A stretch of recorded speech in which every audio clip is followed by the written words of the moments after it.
Sometimes you just got to run away from a bad deal.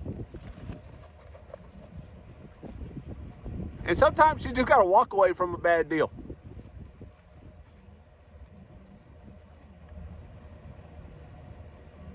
Running away or walking away, let's check out how we get out of a bad deal on a vacant land investment. Have you ever thought about if you found yourself in the situation where you need to back out of a deal? How do you do that? Especially if you're already in a contract, already got an agreement. That's what I'm going to go over here today.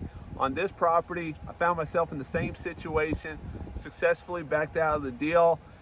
Contractually, you know, it was nothing like, hey, I just disappeared on the guy. It was all in the contract. Let me go over that with you. If you would, subscribe, comment, thumbs up, thumbs down, like it, don't like it. Let me know what you think.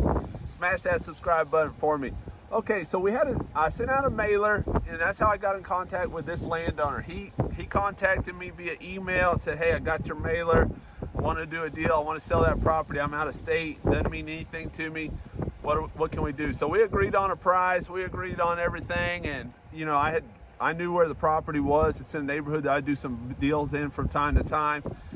And so I did like a light inspection, walked around, checked out the lot, drove by, knew where it was at. So we had a deal, and in that deal, I put in an option fee or an inspection period or due diligence period. It's called a couple different things, but basically just bought myself some more time after the contract, after the deal was agreed upon, to go out there and do an inspection. So I used that time to go out and walk that lot. I mean, I walked up and down it, checked it out. It's a double lot. One of the lots back over here is great, flat, beautiful, perfect, no problems. But the other lot closer right here is missing a lot of dirt. And so what happened was, the neighbor told me, I don't know if this is true or not, but this is what he said, is that when they were building the asphalt roads through the neighborhood, they needed fill dirt, they needed dirt for their construction project, and they were scooping it out of, you know, various lots along their construction path, you know. So, and this was one of those lots where they scooped out dirt and used it on their road project. I don't know if that's true or not, but I don't know who else would, you know, just randomly scoop dirt out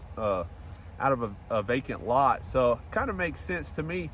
But you know, it's like 4 foot of dirt missing in some spots. Some spots not as much, you know. But for me to come in here and to re-level this, get this lot back level with grade, would probably cost me $4,000 or $5,000. I was probably going to make $4,000 or $5,000, $6,000, $7,000, $8,000 on the deal.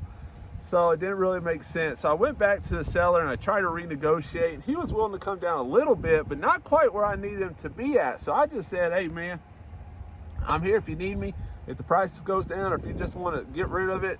But this is the situation. I told him what was going on. He knew what was going on. I got pictures of it and everything like that. But you know, he just wasn't that motivated to sell after the price range, you know, dropped down to where he didn't want to be at. So that's kind of where we were.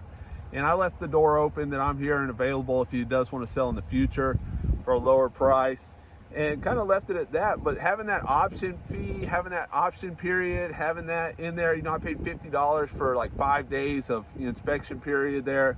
So I lost the $50. Boo-hoo, I'm crying, no big deal, right? It's better than getting into a bad deal and losing a few $1,000s, or breaking even and spending a lot of your time doing this, or spending a lot of your time losing money and not, you know.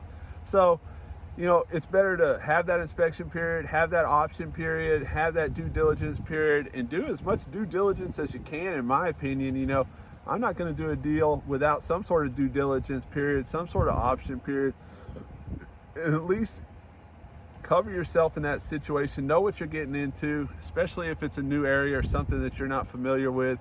You know, that's why I don't understand these virtual deals where, you know, I get it. A lot of people say they're doing virtual deals and this and that, but I don't see why I would want to do a deal virtually in some town, some cities, some faraway land that, you know, I'm paying some guy $50, $75, $100 off Craigslist to go out and do an inspection, where those guys ain't you. They don't have no skin in the game. So I don't know. I guess if they take good enough pictures and you can look at it. But I took some pictures out here of this problem, and it just looks like grass. You know, you couldn't really tell that there's, you know, a drop off where dirt was missing. So, you know, I don't know. As far as the virtual deals, it's not really my thing. I normally go out and inspect everything.